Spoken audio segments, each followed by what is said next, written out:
ভাইজান কি করতেছেন? এই যে লাউ গাছ দেখতেছি ভাইজান ভাই। না লাউ গাছ তো আপনার ভালোই, কিন্তু ফলন তো কম একবার। এই যে লাউ, এই যে এই যে বুঝতেছি না কেন এই সমস্যা না এটা এই অবস্থা কি? এই যে লাউ হইলো নাই, এই যে আমরা বড় হইতেছে না। গাছ হয়েছে ভাই এটা এই একটা লাউ দেখতেছে বড় হইছে, আর সবগুলা লাউ তো অবস্থা খারাপ। লাউ এর এই একটা অবস্থা খারাপ।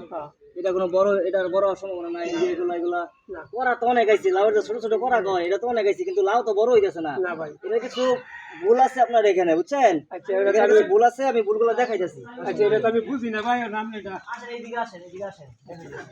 আপনার গাছ তো বেশ বড়, এই তো আপনার পুরা যে জিংলাটা আছে, যে মাচাটা আছে, পুরা মাচাই তো গাছে ভর্তি, গাছে ভরপুর। গাছ ডুবাই গেছে, বড় হয়েছে ঠিকই, কিন্তু লাউ আসতেছে না। লাউ আসতেছে না কি কারণে?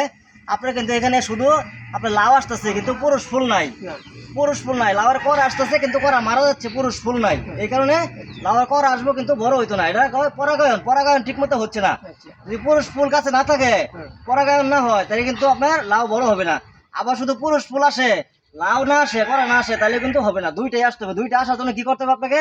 লাউ গাছ যখন 10 পাতা 12 পাতা গজায়, তখনই আপনার মেন যে ডুগাটা আছে এই যেরকম ছেড়ে দিতে হবে। এই যে এরকম আপনার কেটে দিবেন অথবা ছেড়ে দিবেন, যেটাই করেন আর কি, ছেড়ে দিতে হবে। তখন আপনার প্রতিটা পাতায় পাতায় প্রতিটা পাতায় পাতায় ডোকা বের হবে। ডোকা বের হইলে এক একটা ডোকার মধ্যে পুরুষ ফুল থাকবে, অন্য একটা ডোকার মধ্যে আপনার লাউয়ের করা আসবে, ঠিক আছে?